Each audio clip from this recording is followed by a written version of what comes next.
अस्सलामुअलैकुम दोस्तों, मैं हूं उमैस मुनीर। आप देख रहे हैं हमारा YouTube चैनल। दोस्तों, भारत की बेइज्जती होना या शर्मिंदगी का सामना भारत को करना आजकल कोई नई बात नहीं है। रोजाना ही कुछ ना कुछ ऐसा होता है जिससे भारत को आजकल हजीमत का सामना करना पड़ता है। लेकिन अब की बार एक और वीडियो सामने आ चुकी है जिसके अंदर चाइना के वजीर खारजा और भारतीय अजीत डोवल, जो कि उनके नेशनल सिक्योरिटी के एडवाइजर हैं, वो दोनों हाथ मिलाते हैं। लेकिन वो भारत के लिए एक और शर्मिंदगी का बाइस बन जाता है और वो मनाजर कैमरे में रिकॉर्ड हो गए हैं और जो कि इस वक्त वायरल हो रहे हैं, भारत को ट्रोल किया जा रहा है। वो मनाजर आज की वीडियो में आपके सामने रखेंगे और आपको बताएंगे कि किस तरह से भारत चाइना के साथ हाथ मिलाने के लिए उतावला हुआ चला जा रहा था, लेकिन अब जब ऐसा हो चुका है तो क्या पाकिस्तान को माइनस कर दिया गया है। आज जब वोंग यी पाकिस्तान से अपने वतन रवाना हुए हैं तो उसके बाद वाज़ेह तौर पे एक पैगाम जारी कर दिया गया है जो कि भारत के मज़मूम इरादों को चकनाचूर कर गया है। वो पैगाम कौन सा है उस पर भी गुफ्तगू की जाएगी और आपको यह भी बताएंगे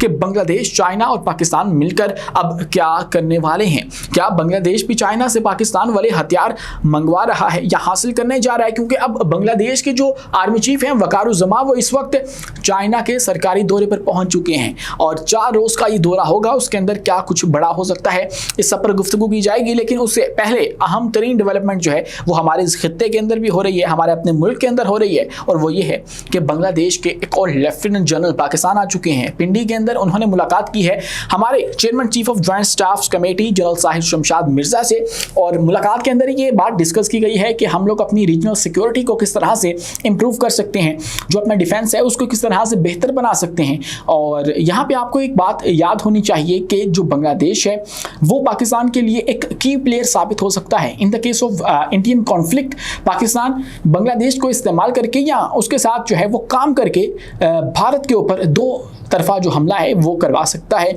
और इसीलिए शायद चाइना, पाकिस्तान और बांग्लादेश सिलीगुड़ी कॉरिडोर के ऊपर एक एयर बेस कायम करने के हवाले से सोच रहे थे और ये जो फैसला है वो किया जा रहा था। लेकिन अब की बार बांग्लादेश को बहुत ज़्यादा जो असला है वो भी दिया जा रहा है। वहाँ पे जो आप यूँ कह लीजिए कि इंफ्रास्ट्रक्चर है उसके ऊपर भी काम करवाया जा रहा है, जिसके अंदर 3-4 ममालिक आते हैं, टर्की और चाइना और पाकिस्तान। ये तीनों चार ममालिक मिलकर जो है वो बांग्लादेश को बहुत ज़्यादा एम्पावर कर रहे हैं। और अब की बार खासकर ऐसे माहौल के अंदर जब पाकिस्तान की जो फौज है वो ये 12 दफ़ा कह चुकी है कि अब की बार जो हमला करेंगे वो हम मशरिक से शुरू करेंगे, और मशरिक से हमला करने में बांग्लादेश एक बहुत अहम किरदार अदा कर सकता है। क्यों कर सकता है? क्योंकि यहाँ पर ही सिलीगुड़ी कॉरिडोर है, यहाँ पर ही जो भारत है उसकी मेजर न्यूक्लियर साइट्स हैं जिसकी धमकी पाकिस्तान पहले ही भारत को लगा चुका है कि अब की बार हम लोग आप लोगों को माफ़ी जो है वो नहीं देने वाले हैं। अब की बार जो हमला है हम लोग वो करेंगे और आपको अच्छा खासा जो नुकसान है वो उठाना ही पड़ेगा। तो इसके अंदर बांग्लादेश की जो इंपॉर्टेंस है वो बढ़ जाती है। अब ऐसे में बांग्लादेश जो है उनके आर्मी चीफ चाइना पहुंच चुके हैं। चाइना उनका जब दौरा होगा तो उसके हवाले से कहा जा रहा है कि वो पाकिस्तान वाले हथियार एक्वायर करेगा। पाकिस्तान वाले कौन से हथियार, ये सवाल पैदा होता है। तो उसके अंदर JTNC का नाम आता है, जो कि बांग्लादेश पहले भी ख्वाहिश का इजहार कर चुका है कि हम लोग चाइना से हासिल करना चाहते हैं, और 16 के करीब जो JTNC हैं वो चाइना से हम लोग हासिल करेंगे। और उसी के साथ जो उनके अपने एक्सपर्ट्स हैं वो इस बात को भी आर्ग्यू कर चुके हैं कि किस तरह से बांग्लादेश को इस वक्त एक अच्छे एयर डिफेंस सिस्टम की जरूरत है। तो HQ9 की बातें हो रही हैं कि HQ9 भी बांग्लादेश हासिल करने जा रहा है। तो जब एक आपकी जो अहम तरीन पर्सनैलिटी है, आर्मी चीफ बजाते खुद चाइना गए हैं, एक दूसरे मुल्क के दौरे पर गए हैं, तो कुछ बड़ी जो ख़रीदारी है वो हो सकती है। तो आम तरीन जो डील्स हैं वो हो सकती हैं जिसके अंदर ये 2 हथियार वाज़ेह तौर पे सामने आ रहे हैं। दोस्तों, इसी के साथ अगर बात की जाए तो जब ये वोंग यी इस खित्ते के अंदर आए हैं और यहाँ पे उन्होंने अपने दौरे करने शुरू किए हैं, सबसे पहले भारत गए, तो उसके बाद भारतीय ही कुछ एक्टिविस्ट ये बात कह रहे थे कि अब की बार जब चाइना ने भारत के साथ हाथ मिला लिया है तो पाकिस्तान जो है वो ख़त्म शुद्ध समझो और पाकिस्तान को माइनस कर दिया जाएगा। पहले तो इन बेशर्मों को इस बात पे शर्म नहीं आती कि वही चाइना जिसके ऊपर आप लोग इल्ज़ाम लगाते रहे हो कि इसने हमें जंग हरवाई है, अब उसके साथ हाथ मिला रहे हो और उसके ऊपर फिर फ़ख्र से आप लोग बता रहे हो कि चाइना ने भाई हमें पिक कर लिया है, हमें जो है वो चूज़ कर लिया है। खैर, इसमें भी ऐसी कोई हकीकत है नहीं है। जिस तरह के इनके काम है, ये दोस्ती भी ज़्यादा देर पायदार नहीं रह सकेगी। लेकिन हुआ क्या है, आज जब वोंग यी पाकिस्तान आ गए, उसके बाद फ़ौरन पाकिस्तान आ गए, तो इनका जनाजा इस बयान का तब ही निकल गया था कि भाई पाकिस्तान माइनस हो चुका है। और जब पाकिस्तान आके आज उन्होंने मुलाकातें की हैं अहम तरीन, और उसके बाद जो ये अलामिया है वो जारी किया गया जिसके अंदर कहा गया कि पाकिस्तान की खुद मुख्तारी की हिमायत हम लोग हमेशा करते रहेंगे, कभी भी इससे पीछे नहीं हटेंगे।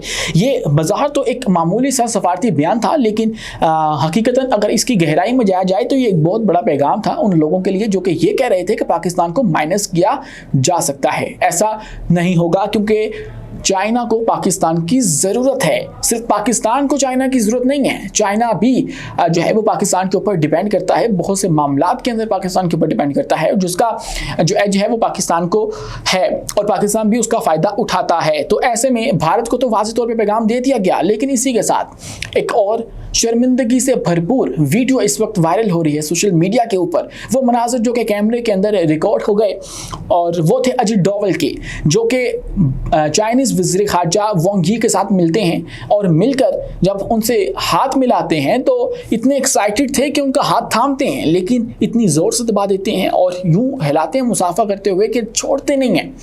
और फिर मजबूरन जो वांग यी हैं वो देखते हैं कि भाई क्या कर रहे हो, हाथ छोड़ दो मेरा। तो इसलिए फिर अजित डोवल जो है वो देख के छोड़ते हैं और इसके ऊपर फिर जो बॉडी लैंग्वेज रीड करने वाले हैं वो देखकर इसके और मीम्स भी बना रहे हैं, ट्रोल भी कर रहे हैं कि भाई कितना उतावला था भारत, कितना नर्वस था भारत, एक्साइटेड था चाइना से हाथ मिलाने के लिए, क्योंकि चाइना इनका आखिरी वे आउट था। अमेरिका मुंह नहीं लगा रहा, रशिया से मुंह लगाने दे नहीं रहा और चाइना जो है वो इनको मुंह नहीं था लगा रहा, लेकिन अब लगा लिया है और हाथ पकड़ाया है, तो बस बाजू पकड़ने की कोशिश की जा रही थी और जो कि कैमरे ने रिकॉर्ड कर ली और उसके ऊपर भी बहुत ज़्यादा जो ट्रोल है वो किया जा रहा है और मीम्स इस वक्त बनाई जा रही हैं। आज के लिए इतना ही। अपने मेज़बान उमैस मुनीर को दीजिए इजाज़त, मिलते हैं अगली वीडियो में किसी नई मालूमात के साथ। शुक्रिया, अल्लाह हाफिज़।